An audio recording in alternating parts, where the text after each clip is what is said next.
Hi, I'm Meghna. I work at SigOpt as a machine learning engineer, and today I'll be talking to you about using optimization to balance model size and model performance during compression. So we'll jump into the deck now.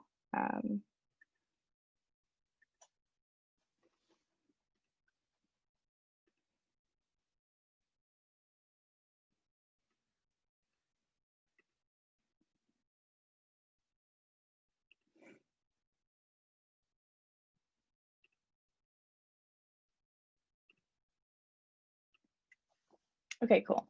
So again, thanks for tuning in. Today we're going to be talking about efficient BERT and specifically how to compress BERT with multimetric Bayesian optimization.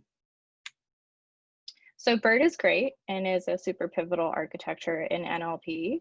It is generalizable and transferable, which means that the model performs strongly across a variety of NLP tasks with very minimal changes required in the architecture. This really enables us to use powerful tools such as transfer learning and leverage resources such as large pre-trained models to solve specific and niche problems that might not have been able to be solved before, which is really great.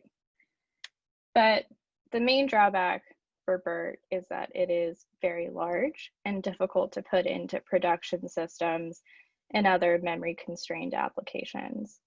Many teams are trying to solve this problem by compressing BERT, including Hugging Face, Brezza, and Utterworks. There are many more, so I recommend you go read about those. They're cool. But today we'll be focused on expanding Hugging Face's work on distilling BERT, and specifically asking two main questions.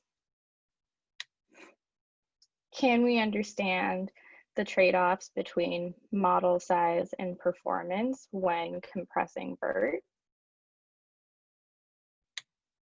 And given these trade-offs, can we make informed decisions on a model architecture that works best for our specific needs? To answer these questions, let's focus on our use case and question answering. The data set we'll be using is Squad 2. It is comprised of 35 topics ranging from the chemical properties of oxygen to the history of the Yuan dynasty. Each topic has a set of questions and answers the model needs to understand and answer correctly. Think of this as your standardized reading comprehension test, where you're given a passage and a set of questions and you have to find the answers to these questions in that passage. Unlike Squad 1, Squad 2 introduces this concept of unanswerable questions, making it even more challenging for the model. And both of those properties combined make this a really good benchmark data set to really understand if a model performs well on question answering. We'll use distillation as our compression technique and run it multiple times with different student model architectures. Our teacher model is BERT, pre-trained and fine-tuned for Squad 2, and we perform an architecture search during our optimization process to define the student model for each distillation cycle. The goal of the distillation is to get a trained student model that is smaller than the teacher model and performs strongly on Squad 2. Because of how distillation works, we also expect the student model to have learned properties from the teacher model that it wouldn't have been able to learn on its own, which means that it's going to be higher performing than if we were just to train it from scratch. I'm not going to go into much more depth into what distillation actually is and how it functions. If you'd like to learn more, please read Hinton's paper from 2015 or look at the Hugging Face paper on Distill BERT. Now that we have defined our distillation process at a high level, let's look at how we're going to optimize this.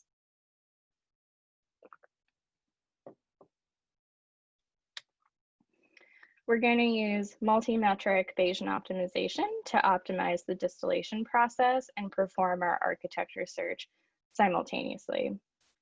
With this optimization technique, we're able to optimize for two competing metrics concurrently.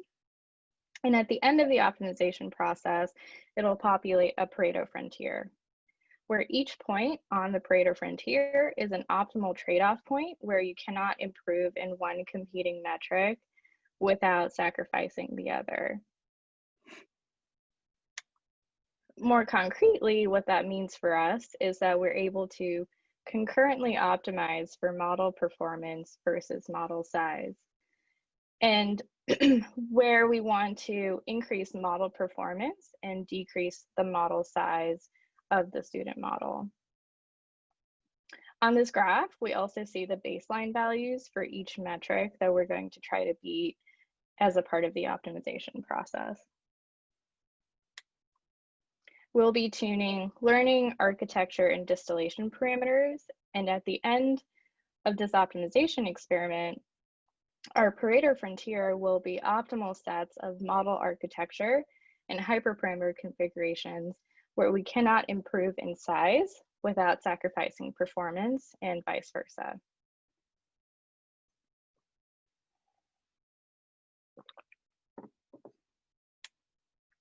This is just an overview of our optimization cycle. So SigOpt provides distillation, architecture, and other hyperparameter suggestions. We create the student model according to the architecture configurations and run the distillation process given the other parameters. The resulting trained student model reports back its validation and performance size. And then SigOpt takes these performance metrics and suggests the next set of parameters. And we continue in this loop-like fashion until the end of the experiment. In order to conduct this experiment and execute it, we use Ray to orchestrate our EC2 cluster on AWS. Ray manages the cluster orchestration and job scheduling and uses SigOpt for the parallelized Bayesian optimization algorithm under the hood. And we run our tuning process in parallel across 20 EC2 instances because we want to reduce the wall clock time involved in executing such an experiment. So what were the results? What we found is that SigOpt finds dozens of viable model and hyperparameter configurations. This is our resulting Pareto frontier. The yellow dots are the optimal points that I talked about before, and the pink dot is our baseline. By using the frontier, we're able to understand the trade-offs between model performance and size during distillation. We're also able to identify architecture configurations for the student model that result in these trade-offs. Essentially, instead of relying on a single architecture performing well for question answering, our specific area of interest, we're able to leverage these trade-offs and choose from a set of architectures. These are just a few optimal points I wanted to highlight. On the far left, we have our smallest student model architecture that performs as well as the baseline. So essentially, we're able to compress the baseline by 22%. And on the right side, we have our best performing model that is slightly larger than the baseline, but performs around 3.5% better, which is a pretty sizable jump.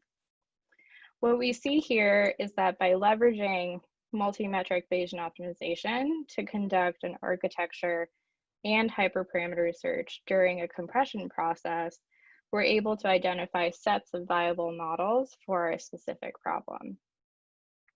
And on top of that, we're able to choose from these architectures whatever we want for whatever problem we're working on. So why does this matter? By using multimetric Bayesian optimization, we're able to easily understand the trade-offs involved during compression.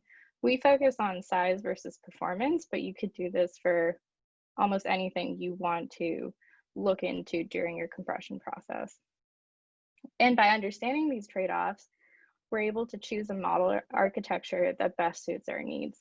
From the optimal set, I would personally choose the highest performing model, but depending on what you need, you can use the Pareto frontier to essentially be like, what works best for me, and go from there. So we really accomplished what we set out to do. So thank you for tuning in. The full work will be live on NVIDIA's blog this week and on SigOpt's blog the following week. If you have any questions, please reach out. I'd love to know your thoughts.